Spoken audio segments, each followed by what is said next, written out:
is a teaching and learning imperative, and maybe the participants had felt that maybe one of the reasons it's so not nicely managed is because Will reports to partnerships, and yet it is a teaching and learning imperative.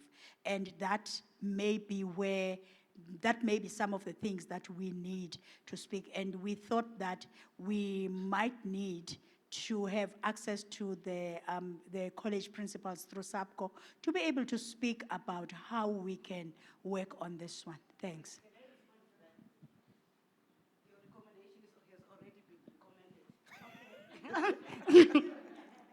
Yeah, I think what has been presented here is just is some of the findings, but the research has been done, and we have already, there are also recommendations.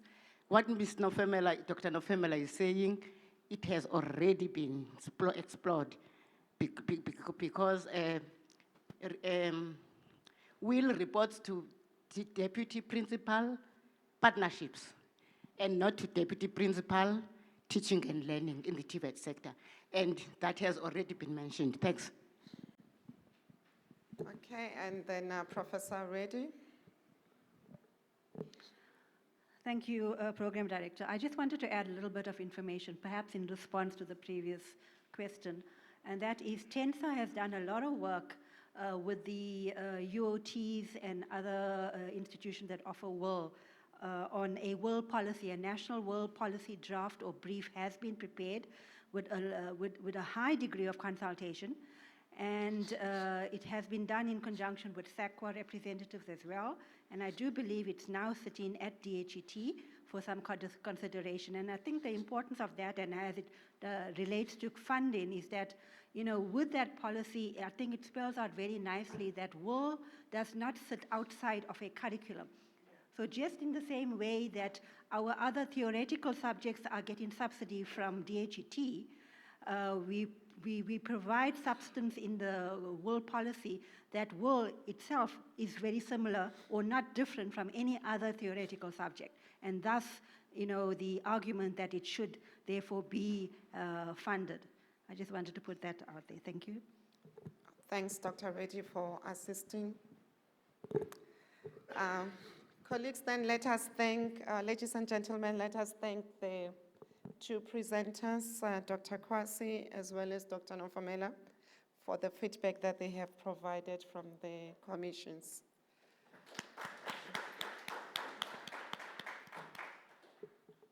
Okay. Then the last item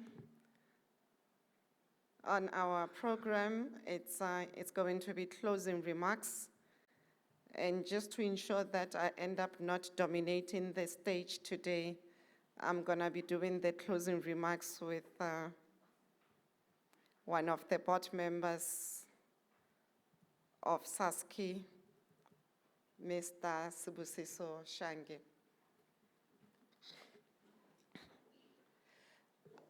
Colleagues, we have now reached the end of the conference. So now we are doing the closing remarks. And do you want me to go first or you do first? Whichever way. Okay. All right. On behalf of the SASKI board, we would really like to express our appreciation for your presence, for gracing this event, and for making SASKI 2024 conference a success. I think we should clap for that. Considering that yesterday we were even oversubscribed, I don't think, Dr. Nofemela, you had expected such a turnout yesterday. She had to take flu meds for that because she could not believe the attendance, and it just shows the good work that you are doing, Doc, when it comes to SASKI. And we will thank the speakers who participated in the plenary commissions and the researchers. for the presentations, for the valuable contribution and insights into the world body of knowledge. We have learned a lot, we have gained a lot. There is just a lot of takeaways from this conference, and also thank the international speakers on site and virtual for sharing the world body of knowledge from a global perspective. The presentations were very interesting from Dr. McRae and also from, now I forgot your name. See, I didn't bring the program. I'm sorry about that, Prof. We also like to thank the SASCI Platinum members and the delegates for making this conference vibrant, successful, and for your contribution. We hope that the conference will assist us to think innovatively about will. And the documents that we were talking about, the policy, Dr. Reddy, and the world framework, I think it's important for us to move more into the implementation stages and not only talk when we come to conferences. I trust that you have used this conference as a networking opportunity, and future collaborations and partnerships will emanate from this conference, because that is what the purpose of the conference is for.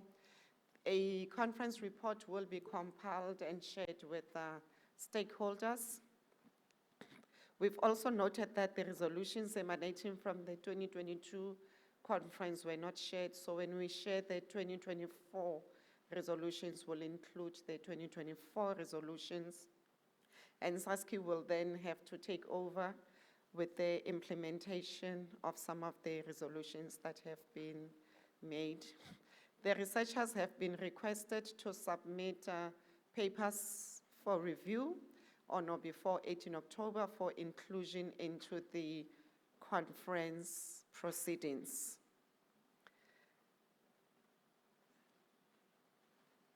Do you want to come in or must I proceed? Okay. We also like to thank the conference supporters for supporting the conference, the organizers. I was requested to request the organizing team to stand so that they can be acknowledged. It's a team from CPUT, West Coast, and CPUT. Are they all here?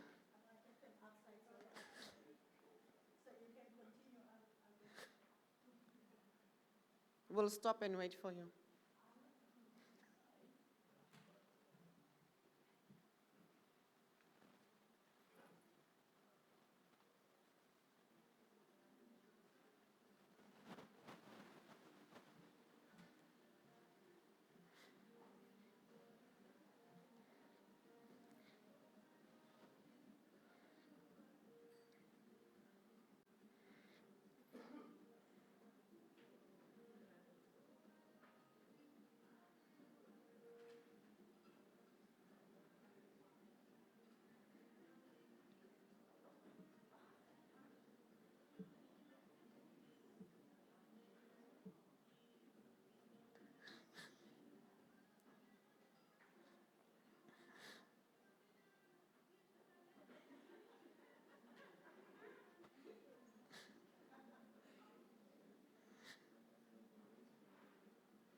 Juana, is Dr. Nofamela winning? Okay, Let me hand over to you, then I'll come back to the organizers.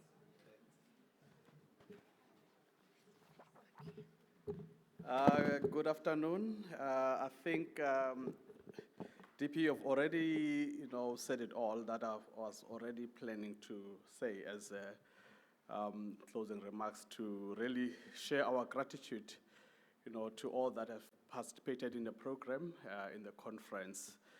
So throughout the conference, we have witnessed insightful discussions, innovative ideas, and valuable networking opportunities that have the potential to shape the future of work integrated learning in Africa. The exchange of knowledge and best practices has been truly inspiring, and we are confident that the relationship built here will continue to thrive well beyond this event. As we conclude this conference, we encourage everyone to continue to fostering collaborations, sharing expertise, and embracing the spirit of lifelong learning. Together, we can drive positive change, empower the workforce of tomorrow, and contribute to the sustainable development of our continent. Thank you once again for your dedication and commitment. We look forward to seeing you at the next Work Integrated Learning Africa Conference. Safe travels and best wishes for all your future endeavors. Next time when we meet, remind me of sharing a porcupine story that was shared with me long time ago. Actually, all what we have been discussing in the conference, it has just shown me that we have a big elephant really to dine on, but we cannot eat it at once. We need to take it one bite at a time. And I am confident that together we shall get there, and we will actually achieve. We will take that one step to reshape our African continent for the better future. Thanks. Colleagues, I think it's important for us to acknowledge the work that has been done by the team from CPUT and Saskia. I don't know why they are very shy. They are very, very, very shy. Can you please just wave your hands then?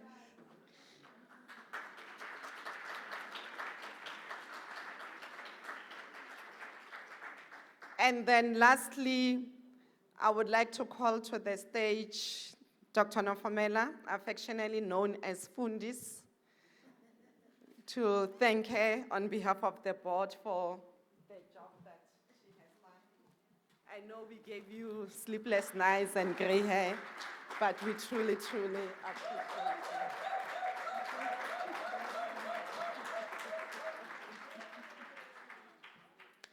All right. The conference is